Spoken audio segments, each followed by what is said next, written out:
Hello student, আমি অর্ণব ক্লাসরুট থেকে আজকে তোমাদের জন্য নিয়ে এসেছি মাধ্যমিকের অঙ্কের উপপাদ্য এবং সম্পাদ্য সম্পর্কে আলোচনা। আর তোমরা জানো যে মাধ্যমিকে আমাদের একটা করে উপপাদ্য করতে হয় এবং তার প্রয়োগ করতে হয়, আর কি করতে হয়, সম্পাদ্য করতে হয়।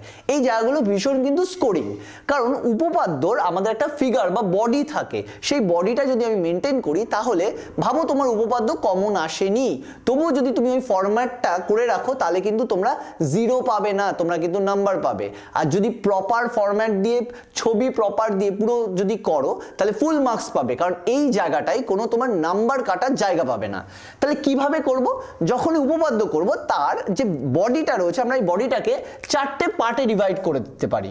কি আছে? প্রথমটা হচ্ছে প্রদত্ত, অর্থাৎ উপপাদ্যে তুমি প্রথমেই যেটা দেওয়া রয়েছে সেইটা তুমি করবে, সেটা হচ্ছে প্রদত্ত।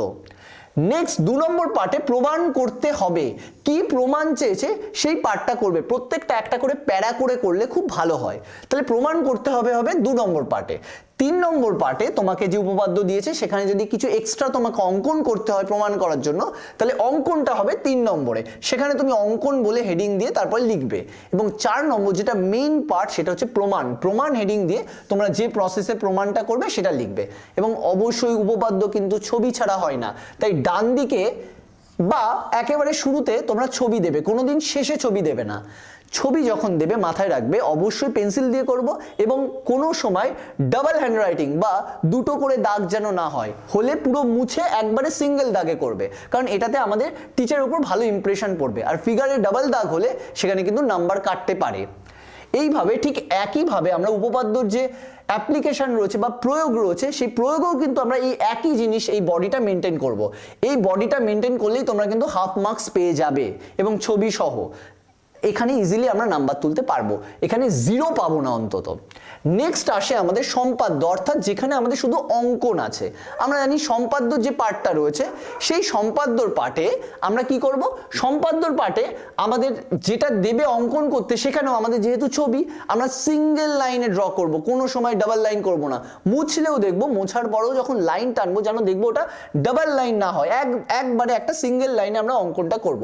এবং অঙ্কন করার পর আমরা মার্কিং করব এবং নিচে শেষে যা আমাদের বলেছে সেইটা আমরা লিখে দেব। এবং প্রত্যেকটা ফিগারের অবশ্যই নামকরণ করবে, A B C D E বা যা হয় সেই নামকরণ করবে করে এই উপপাদ্য এবং সম্পাদ্য মাথায় রাখবে।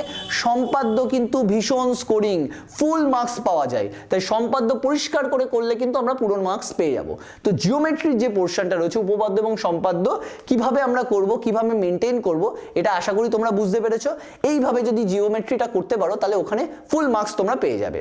আশা করি তোমাদের কোনো প্রবলেম নেই। আর যদি তোমাদের কোনো এই সংক্রান্ত কোনো তথ্য বা জিজ্ঞাসার থাকে তাহলে ডেসক্রিপশন বক্সে আমাদের ক্লাসরুট অ্যাপটা দেওয়া রয়েছে, তোমরা সেটা ডাউনলোড করো, সেখানে তোমাদের জিজ্ঞাস্য যা যা সেগুলো পাঠাও, আমরা যথাসম্ভব চেষ্টা করব সেগুলোর উত্তর দেওয়ার।